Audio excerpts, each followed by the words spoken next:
আসসালামু আলাইকুম। এসডি বাংলা টিপ চ্যানেলে নতুন একটি ভিডিওতে তোমাদের সবাইকে স্বাগতম। আমি জানি এসএসসি পরীক্ষার পর তোমরা সবাই অধীর আগ্রহে অপেক্ষা করছো কবে একাদশ শ্রেণীর ভর্তি কার্যক্রম শুরু হবে। তোমাদের সেই অপেক্ষার পালা শেষ হতে চলেছে। শিক্ষা মন্ত্রণালয় থেকে একাদশ শ্রেণীর ভর্তির খসড়া নীতিমালা প্রকাশ করা হয়েছে এবং সেখানে আবেদনের তারিখ থেকে শুরু করে নতুন নিয়মকানুন সব কিছু জানিয়ে দেওয়া হয়েছে। আজকের এই ভিডিওতে আমি তোমাদের A to Z সব কিছুই বুঝিয়ে দেব। ভর্তির আবেদন কবে শুরু হবে, কতগুলো ধাপে আবেদন করা হবে এবং তার তারিখগুলো কি কি, আবেদন ফি কত টাকা লাগবে, এবার নতুন কি কি নিয়ম যুক্ত হচ্ছে এবং সবচেয়ে গুরুত্বপূর্ণ তোমার পছন্দের কলেজ চান্স পাওয়ার জন্য কি কি মাথায় রাখতে হবে। তাই কোনো অংশে মিস না করে সম্পূর্ণ ভিডিওটি মনোযোগ দিয়ে দেখতে থাকো। চলো প্রথমে জেনে নেই সবচেয়ে গুরুত্বপূর্ণ তারিখগুলো। এবার আবেদন প্রক্রিয়া মোট 3টি ধাপে সম্পন্ন হবে। প্রথম ধাপ, আবেদন শুরু হবে 24 জুলাই থেকে, আবেদন শেষ 9 আগস্ট পর্যন্ত। ফলাফল প্রকাশ করা হবে 21 আগস্ট রাত 8টায়।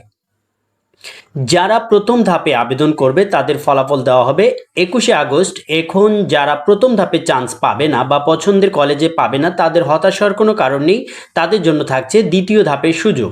দ্বিতীয় ধাপ আবেদন চলবে 26 আগস্ট থেকে 28 আগস্ট পর্যন্ত। ফলাফল প্রকাশ 31 আগস্ট রাত 8টায়। এমনকি দ্বিতীয় ধাপের পরে যদি কারো রেজাল্ট নিয়ে সমস্যা থাকে তাদের জন্য সুযোগ থাকছে তৃতীয় ধাপ। আবেদন চলবে 5 সেপ্টেম্বর থেকে 8 সেপ্টেম্বর পর্যন্ত। ফলাফল প্রকাশ 10 সেপ্টেম্বর রাত 8টায়।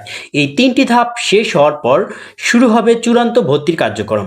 মাইগ্রেশনের ফল প্রকাশ করা হবে 14 সেপ্টেম্বর। চূড়ান্ত ভর্তি 15 সেপ্টেম্বর থেকে 28 সেপ্টেম্বর পর্যন্ত চলবে এবং সব কিছু ঠিক থাকলে সারা দেশে একযোগে ক্লাস শুরু হবে 30 সেপ্টেম্বর থেকে।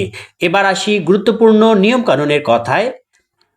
আবেদন ফি, গত বছর আবেদন ফি ছিল 150 টাকা, তবে খসড়া নীতিমালা অনুযায়ী এবছর ফি বাড়িয়ে 220 টাকা করা হতে পারে। বিষয়টি চূড়ান্ত হলে আমরা তোমাদের আবারও জানিয়ে দেব। কলেজ পছন্দ, তোমরা সর্বনিম্ন 5টি এবং সর্বোচ্চ 10টি কলেজ আবেদন করতে পারবে। আমার পরামর্শ থাকবে তোমরা জিপিএ অনুযায়ী ভেবেচিন্তে কলেজ তালিকা তৈরি করবে। শুধু বড় কলেজের নাম দিলে হবে না এবং যেখানে তোমার চান্স পাওয়ার সম্ভাবনা সবচেয়ে বেশি থাকবে সেই কলেজগুলোকেই তালিকায় রাখবে। নতুন নিয়ম, জুলাই কোঠা। এবারে ভর্তি নীতিমালায় একটি বড় পরিবর্তন হলো জুলাই আন্দোলন কোঠা, অর্থাৎ কোটা সংস্কার আন্দোলনে যারা যুক্ত ছিল তাদের জন্য বিশেষ কোটার ব্যবস্থা রাখা হতে পারে। এটি একটি নতুন সংযোজন যা অনেকেরই জন্য গুরুত্বপূর্ণ হতে পারে। এখন তোমাদের মনে একটা প্রশ্ন আসতে পারে, এত প্রতিযোগিতা, আমি কি তাহলে ভালো কলেজ চান্স পাবো? এর মানে হলো প্রায় প্রত্যেক শিক্ষার্থী ভর্তি হওয়ার সুযোগ পাবে। আসল চ্যালেঞ্জটা হলো নিজের পছন্দের এবং ভালো একটি কলেজ সুযোগ পাওয়া। আর এর জন্য সবচেয়ে জরুরি হলো সঠিকভাবে কলেজের তালিকা বা চয়েস তৈরি করা। ভুল চয়েস লিস্টের কারণে অনেক ভালো জিপিএ পাওয়া শিক্ষার্থীও প্রথম দিকে কলেজ পায় না। তাই কিভাবে তোমরা জিপিএ অনুযায়ী একটি পারফেক্ট চয়েস লিস্ট তৈরি করবে তা নিয়ে আমি খুব তাড়াতাড়ি একটি বিস্তারিত ভিডিও নিয়ে আসব। সেই ভিডিওটিতে দেখতে চাইলে এখনই আমার চ্যানেলটি সাবস্ক্রাইব করে পাশে থাকা বেল আইকনটি অন করে রাখো।